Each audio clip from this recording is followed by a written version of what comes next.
Dans cette deuxième partie, nous allons parler donc du temps de la réaction absolutiste entre 1820 et 1827.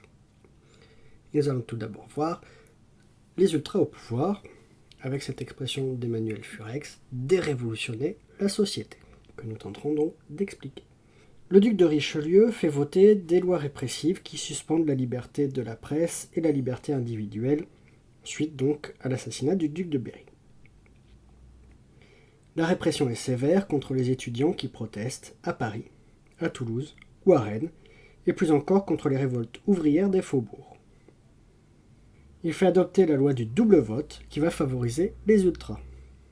Les électeurs les plus riches de chaque département votent pour 172 députés sur 430.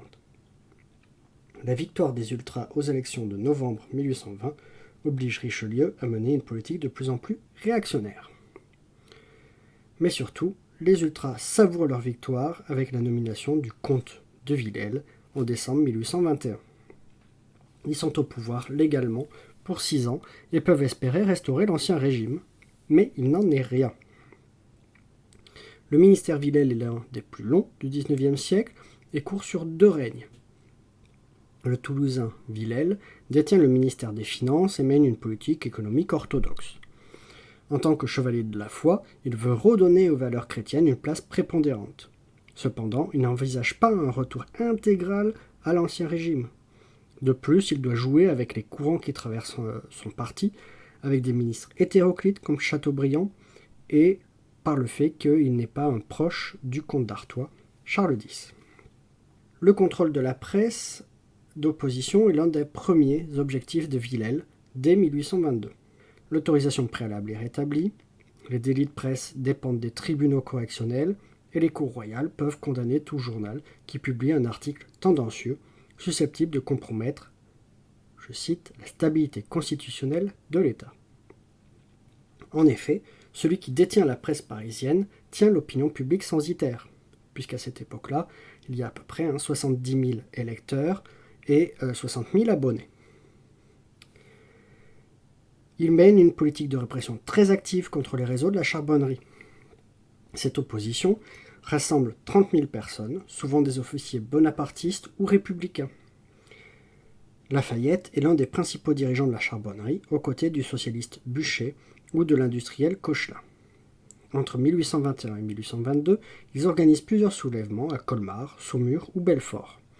Tous ces complots sont sévèrement réprimés et les chefs exécutés. Villèle fait arrêter de nombreux membres de la charbonnerie et les plus célèbres victimes de cette répression sont les 4 sergents de La Rochelle, exécutés à Paris le 21 septembre 1822. Il accompagne la reconquête spirituelle de l'Église par une politique cléricale qui choque l'opinion publique.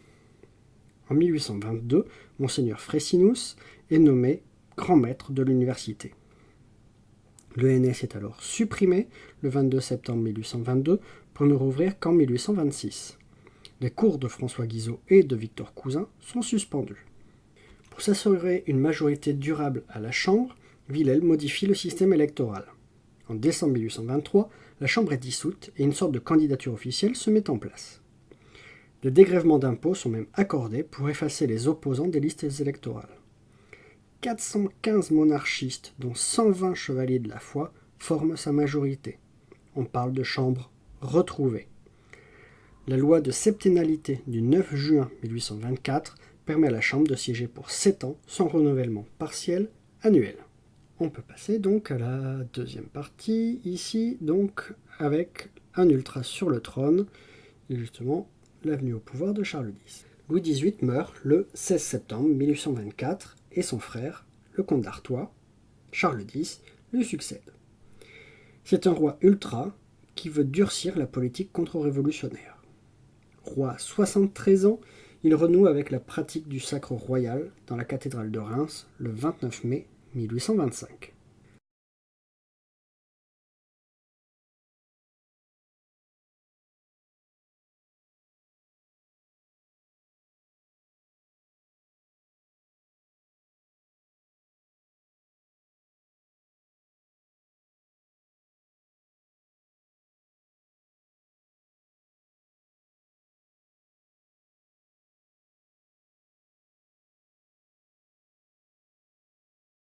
L'agacement populaire et bourgeois s'accroît avec la loi du 27 avril 1825, dite du milliard des émigrés, octroyant des compensations financières à tous les propriétaires fonciers dont les biens ont été confisqués à la Révolution, dont le duc d'Orléans, futur Louis-Philippe Ier. En 1824, Mgr Frecinus devient ministre de l'Instruction publique et des Affaires ecclésiastiques, ce qui permet une reprise en main de l'enseignement. Tout candidat instituteur doit avoir un certificat de bonne conduite de son curé. En 1825 sont votées 2 lois cléricales. La première permet d'autoriser les congrégations religieuses par simple ordonnance royale, comme les jésuites, tolérés à partir de 1828. La seconde est la loi du sacrilège, par exemple, tout vol avec effraction dans une église devient passible de la guillotine. Cela achève d'aliéner les soutiens ultra-modérés, comme Chateaubriand. Pourtant, Charles X ne fait qu'accentuer ce qui pourrait faire penser à une restauration. On est plus ici dans l'ordre du symbolique, du décorum.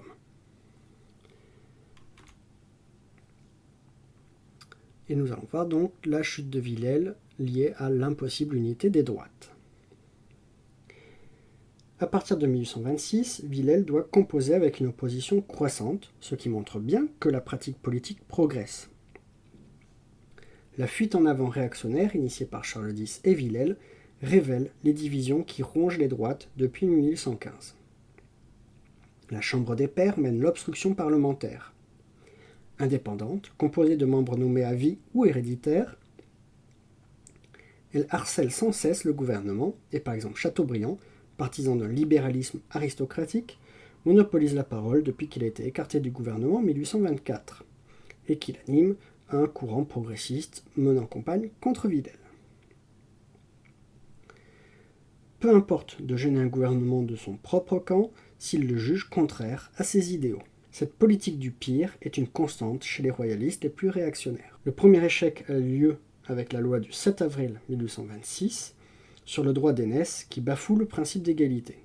Le second est le retrait de la loi sur la presse le 17 avril 1827. Malgré un contrôle policier strict, la population parisienne parvient à montrer plusieurs fois son opposition au gouvernement.